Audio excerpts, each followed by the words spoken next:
नमस्कार दर्शकों, हमारी आध्यात्मिक ज्ञान चर्चा की वीडियो में आपका स्वागत है। इस वीडियो में हम जानेंगे कि पंचाक्षरी मंत्र क्या है। पंचाक्षरी मंत्र को जानने के लिए सर्वप्रथम सुनिए शिवपुराण के कथावाचक प्रदीप मिश्रा जी सीहोर वाले के विचार। ये शिवलिंग है, इसका जो भाग है मध्य, जब भगवान ब्रह्मा और भगवान विष्णु ने जब मंथन किया, उस मंथन में जो अग्नि का खंभ प्रकट हुआ, उस खंभ में से सबसे पहला शिवलिंग प्रकटा था। उस शिवलिंग के 5 मुख और उसके ऊपर एक समभाव था, लिंगाय ओम का नाद यहाँ प्रकटा। शिव जी का जो शिवलिंग होता है उसका अग्र भाग, ऊपर का भाग, ओम का नाद यहाँ प्रकट होता। बाकी के जो 5 मुख हैं उन्होंने एक एक अक्षर प्रदान करा, नमः, न, मह और 3 ने दिया शिवाय। तो दुनिया का सबसे पहला जो मंत्र है ओम नमः शिवाय, दुनिया का सबसे प्रथम मंत्र, सबसे पहला पंचाक्षर।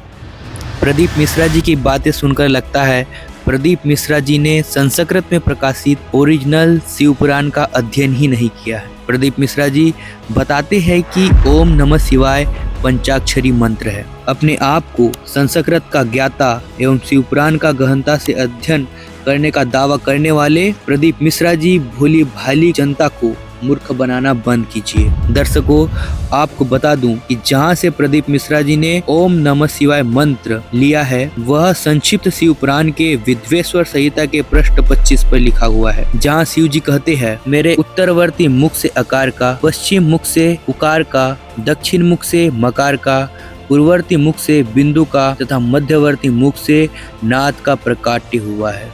दर्शकों, इन्हीं 5 अवयवों को मिलाकर केवल ओम एक अक्षर बना हुआ है। नमः शिवाय का तो दर्शकों कहीं भी रोल नहीं है। संस्कृत में रचित शिवपुराण की इस पृष्ठ को देखिए जो उसी प्रकरण से लिया हुआ है।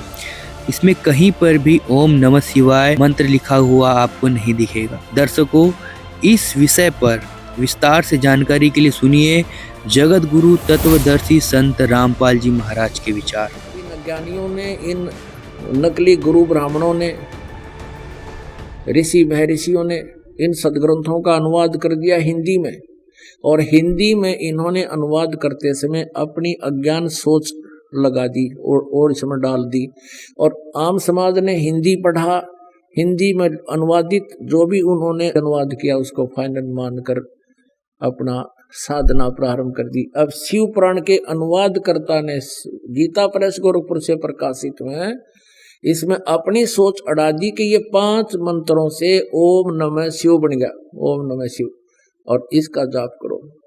ये देखिएगा, ये भ्रमणा पैदा करती है। ये गीता प्रेस गोरखपुर से प्रकाशित है, वही हनुमान प्रसाद पोदार इसके संपादक हैं। और देखिएगा इसके, अब हम वहीं आते हैं 25 पृष्ठ पे। अब यहाँ ये है वो स्तंभ शिवलिंग बीच में विष्णु और ब्रह्मा के, और ये है विद्वेश्वर संहिता, और ये संक्षिप्त शिवपुराण पृष्ठ 24, ये 25। अब हम इसको यहाँ तक तो हमने संस्कृत में भी पढ़ लिया। 25 के नीचे ब्रह्मा और विष्णु ने पूछा, प्रभु सृष्टि आदि 5 कृत्यों के लक्षण क्या हैं, ये हम दोनों को बताइए। अब ये काल भगवान शिव रूप में खड़ा हुआ कहता है, मेरे कर्तव्यों को समझना अत्यंत गहन है, तथापि मैं कृपा करके तुम्हें उनके विषय में बता रहा हूं। ये देखिएगा, ये 26 पृष्ठ पे, हे पुत्रों, तुम दोनों ने तपस्या करके प्रसन्न हुए मुझ परमेश्वर से सृष्टि और सतीथि नामक 2 कृत्य प्राप्त किए हैं। वो दोनों तुम्हें बहुत प्यारे हैं, और रुद्र और महेश्वर ने भी ये 2 अन्य संहार और तिरोभाव प्राप्त किए हैं। इससे सिद्ध है कि ये काल इनका पिता है, ब्रह्मा विष्णु और महेश का।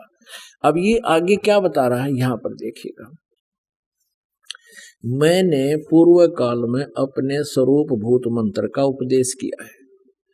जो ओंकार के रूप में प्रसिद्ध है, वह मंगलकारी मंत्र है। सबसे पहले मेरे मुख से ओंकार यानी ओम प्रकट हुआ, जो मेरे स्वरूप का बोधक है, बोध कराने वाला। ओंकार वाचक है, मैं वाच्य हूँ। ये उसी संस्कृत का अनुवाद किया इसने।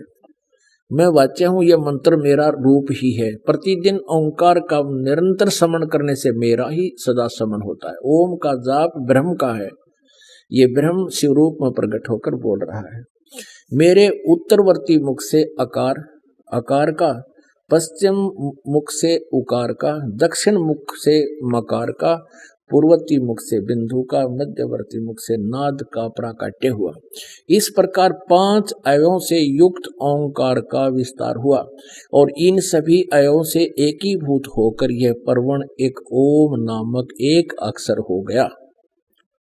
इस अनुवादकर्ता ने जो गलती की है, यहां देखो, वह अकार आदि क्रम से और मकार आदि क्रम से कर्म से प्रकाश में आया है। ओम नमः शिवाय ये 5 अक्षर मंत्र है। अरे गधे, यू आर स्पष्ट कह रहे हैं कि इन 5 अवयवों से एकीभूत होकर ये ओम मंत्र हो गया। और इसने अड़ा दी ओम नमः शिवाय, ये अलग से अक्षर लिखे ना, ये संस्कृत में नहीं है, इसकी अपनी सोच है।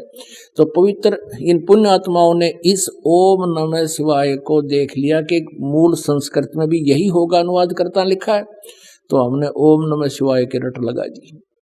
ये बिल्कुल गलत मंत्र है। ओम नमः शिवाय शास्त्र विधि रहित मंत्र है, ये नहीं करना चाहिए।